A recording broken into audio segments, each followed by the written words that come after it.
आइए आज हम संबंध कारक के बारे में जानेंगे कि संबंध कारक किसे कहते हैं। आपको पहले के 5 कारकों के बारे में मैंने बताया था, तो संबंध कारक के बारे में चर्चा करते हैं।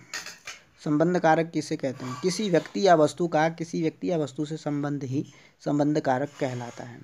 किसी व्यक्ति या वस्तु का किसी व्यक्ति या वस्तु से संबंध जहाँ पे हम दिखाई देता है उसे ही हम संबंध कारक कहते हैं। ठीक है ना। तो जैसे कोई व्यक्ति है या कोई वस्तु है, उसका हम किसी के साथ संबंध स्थापित करते हैं तो उसे संबंध कारक कहते हैं।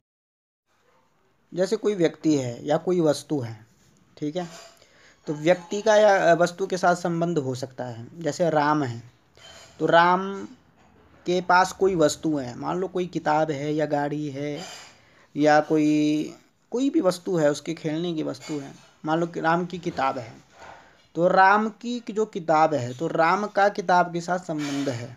ठीक है, तो ये हुआ व्यक्ति का वस्तु के साथ संबंध, क्योंकि यह जो राम की किताब किसकी है? राम की है, तो राम का जो है वस्तु के साथ संबंध हुआ।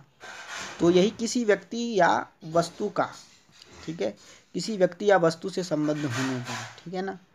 तो किसी वस्तु का व्यक्ति से भी संबंध हो सकता है और व्यक्ति से वस्तु का भी संबंध हो सकता है। तो जहाँ पे आपको संबंध दिखाई दे, चाहे वो व्यक्ति हो चाहे वस्तु हो, वो संबंध ही कारक कहलाता है। ठीक है, जैसे राम की किताब, ठीक है, ये किताब किसकी है? राम की, तो राम का संबंध है किताब के साथ। या अब देखो, व्यक्ति का व्यक्ति से भी संबंध हो सकता है। राम का पिता दशरथ है, तो राम का पिता, तो राम भी व्यक्ति है और दशरथ भी व्यक्ति है, तो दोनों यहाँ पे व्यक्ति व्यक्ति का संबंध है। तो संबंध कोई भी हो, चाहे व्यक्ति का हो चाहे वस्तु का, वह संबंध कारक कहलाता है। ठीक है, अब संबंध कारक के चिन्ह मैंने आपको बताए थे कि संबंध कारक के चिन्ह कौन कौन से हैं। संबंध कारक के चिन्ह हैं का, के, की। जहाँ पे ये वाक्य शब्द आते हैं वहाँ पे संबंध कारक होता ही है।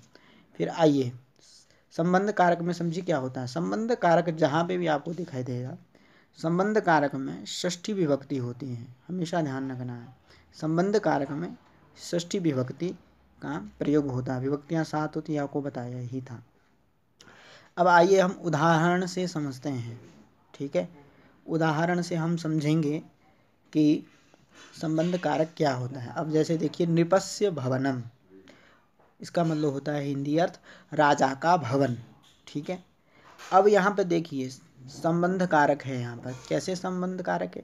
राजा का भवन, किसी व्यक्ति या वस्तु का संबंध। अब यहाँ एक व्यक्ति जो राजा है उसका एक वस्तु भवन के साथ संबंध है। ठीक है, तो इसलिए यहाँ क्या है? संबंध कारक है। ठीक है, तो यहाँ पर व्यक्ति और वस्तु का संबंध है, राजा का भवन। ठीक है, तो राजा का भवन है तो एक व्यक्ति का वस्तु के साथ संबंध है, तो इसलिए यहाँ पर संबंध है। ठीक है, तो मतलब किसका, जिसका संबंध होगा, ठीक है, वही संबंध कारक कहलाएगा। तो राजा का संबंध है भवन के साथ, ना कि भवन का संबंध है राजा के साथ। ठीक है, तो यहाँ राजा का संबंध भवन के साथ, तो इसलिए राजा में यहाँ पर संबंध कारक है। और राजा यहाँ संबंध कारक होने के कारण यहाँ पर षष्ठी विभक्ति का प्रयोग हुआ है, इसलिए राजा को संस्कृत में नृप कहते हैं। नृप शब्द के षष्ठी विभक्ति के एक वचन का रूप है नृपस्य। यहाँ षष्ठी विभक्ति इसलिए हुई क्योंकि यहाँ संबंध कारक था, तो संबंध कारक में षष्ठी विभक्ति हुई, इसलिए नृपस्य भवनम। अब देखिए, ये तो व्यक्ति और वस्तु की बात थी।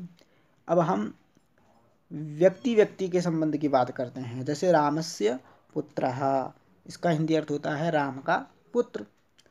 अब देखिए, राम भी व्यक्ति है, पुत्र भी व्यक्ति है। अब इन दोनों का आपस में संबंध है। अब यहाँ पे संबंध बतलाया जा रहा है राम का, जिसका संबंध बतलाया जाएगा उसी में षष्ठी विभक्ति होगी। ठीक है, संबंध राम का बतलाया जा रहा है पुत्र के साथ। अब संबंध यहाँ पर राम का पुत्र के साथ बताया जा रहा है, तो इसलिए यहाँ पर राम में षष्ठी विभक्ति हुई है, इसलिए राम शब्द के षष्ठी विभक्ति के एक वचन का रूप यहाँ पर रामस्य हुआ, रामस्य पुत्रः। ठीक है, इसलिए व्यक्ति और व्यक्ति का संबंध, या चाहे वस्तु या व्यक्ति का संबंध हो, तो वहाँ पर संबंध कारक होता है। और संबंध कारक में षष्ठी विभक्ति होती हैं। और देखिए षष्ठी विभक्ति के संबंध कारक का चिन्ह क्या है, का के की।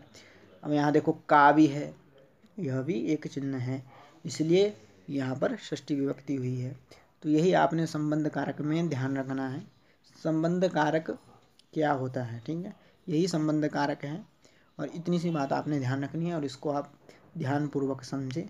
जो अगर आपको बात समझ में ना आई तो आप हमारे से पूछ सकते हैं, किसी प्रकार के आपके मन में दुविधा हो।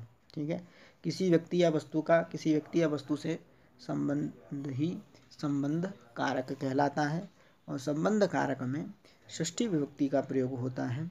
ठीक है, इसलिए नृपस्य भवनम और रामस्य पुत्रः, ये आपको 2 उदाहरण मैंने बताए।